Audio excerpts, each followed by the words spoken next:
Another question I get asked a lot when talking to students, parents, and even teachers, and we work with close to 300 schools across New Zealand, Australia, is UCAT, is it really preparable? Like, can you really get better at it? And I think the reason as to why people ask me this question is because they have clearly doubts, okay, as to whether it's truly preparable. And that's often than not because of the fact that they've known someone who's done a lot of prep, either by themselves or in the form of some kind of course, and then they haven't done well on the test. But then at the same time, they kind of know people who have done well. So it then becomes this kind of mythical thing as to, oh, maybe it's just more about whether you're born with it or not, as opposed to whether you can really get significantly better at the UCAT. So I want to take a little bit of time to discuss this particular topic because as an educator, it's quite an interesting topic for me to discuss. So first and foremost, we talk about preparable, okay, or how preparable something is. So what does that even mean? Right? To me, if something can be prepared, it means that you can improve, right? So let's look at what UCAT assesses, and that is evidence-based decision making, right? And it's a skill. It's a way in which one thinks. And just looking at the skill, if we were to tackle the question, well, it's something that you're either born with or not. Well, I personally don't really think, and I'm no psychologist in kids, but I'm pretty sure no one was really born with a refined skill or even a basic rudimentary skill of making evidence-based decisions. I think when you're born and you don't know anything, and then you learn stuff as a kid, right? As a baby, infancy, child, etc., etc. I don't think anyone's born with it. So I think that statement is probably just a gross exaggeration. However, okay, based on your upbringing, okay, certain people may have more experiences that forces them to be better at making evidence-based decisions. A lot of students who learn the sciences, okay, would be inclined to think in a way that is more evidence-based. Those opportunities, as well as maybe extracurricular, paid work, whatever it may be, voluntary work, may have given opportunities for students to also apply this particular skill set more. So just how much better can we get though with preparation? Well, the reality is that it really depends on the preparation. But do I think it can be improved? I think it can be improved. Just think about whether or not you have improved in your ability to make evidence-based decisions normally on the everyday basis. Were you better at making evidence-based decisions now compared to 10 years ago? I would probably say yes. I would hope, 100% of everyone. Because, back when you're maybe 7, 6, 8, however old you may be, compared to 16, 17, 18-year-old yourself now, you would hope that your ability to make decisions has improved, right? But maybe just more gradually. The thing about UCAT, as mentioned in the previous video, is that the skill sets required that you need to fine-tune into the evidence-based decision-making model is a very particular skill set. So it then comes down to whether or not you're thinking about evidence-based decision-making in this particular form. So that really then comes down to how you're prepping. And one of the major issues that I have with students prepping is that they don't really understand any of the things that we've talked about in all our previous videos before they prep.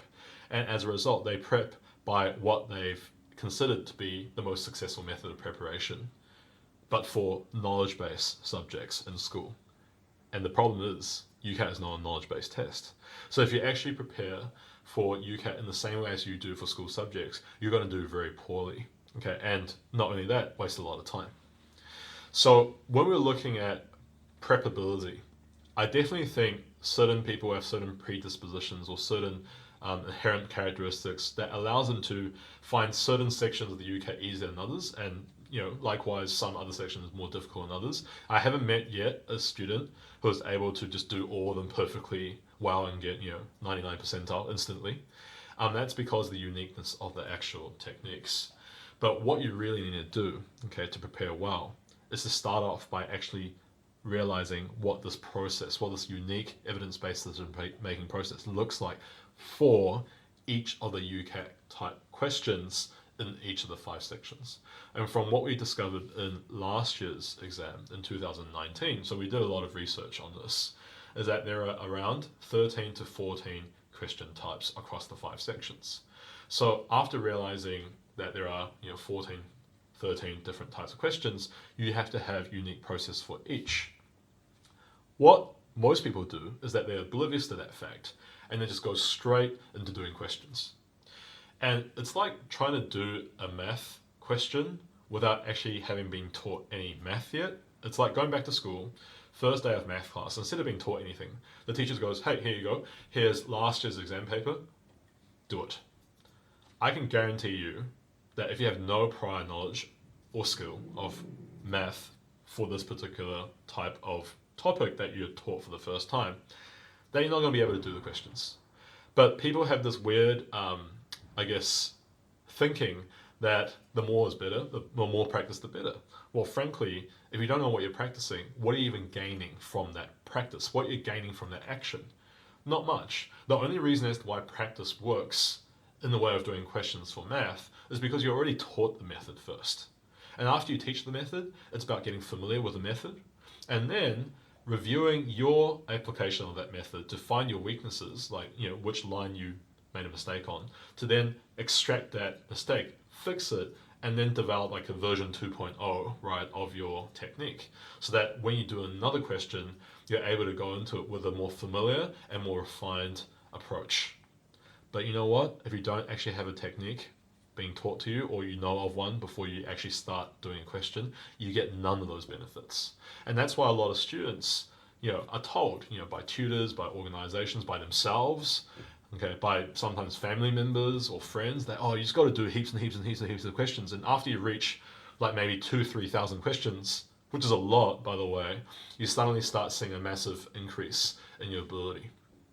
And recently I've been asking an interesting question to my students. I asked them, so when you're starting off a new math topic that you've never learned before, how many questions do you have to do for you to get confident, not mastery, but confident in the ability to solve them yourself, provided that you awake in class, you paid attention, you tried your best to learn what the teachers taught you.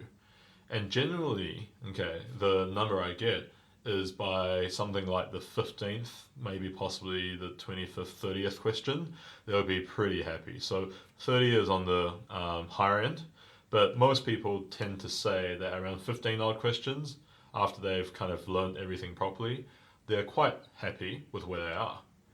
So really, why are people doing 2, 3, 4, 5,000 UCAT questions when for another skill-based test, math, you're doing a fraction the number of questions and actually getting drastically better at solving these questions in terms of both accuracy and speed?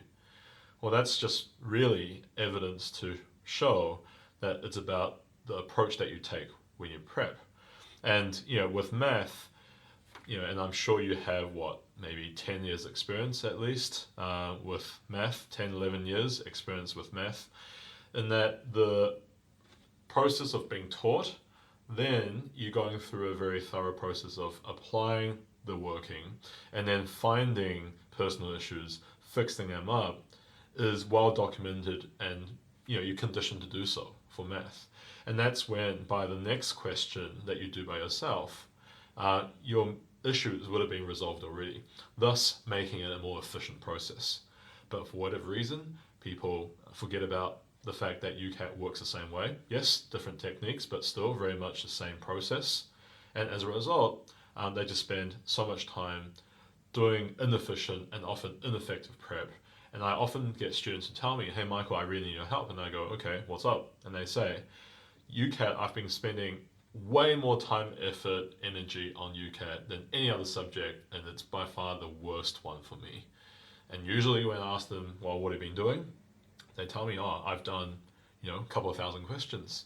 And I ask them, do you feel the same way about a question in terms of your ability to do it now after a few thousand compared to the first few that you've done? And they go, yeah, how do you know? I still feel the same way. And that's because you've been doing nothing but by applying, an interesting skill set, whatever it may be, whatever you came up with, or it may not even exist. But you've in essence been applying and getting better at a flawed technique, right? By doing more questions, you condition yourself to be more familiar with that flawed technique, which of course doesn't help. Not only does it not help you with accuracy and speed, it actually gets you to start doubting yourself. And I feel that's probably the source as to why I get asked these questions. Can you really prepare for this properly? Right? Can you really prepare for UCAT? So hopefully this quick video has told you a little bit about why this question is often asked and deliberated amongst the student community and the parents community and the teachers community. But from an education's perspective, hopefully you can kind of see where we're trying to explain this in a particular way, that it's not about the specific skill that is not preparable. Okay, it's about the approach. That's it. Hope you learned something.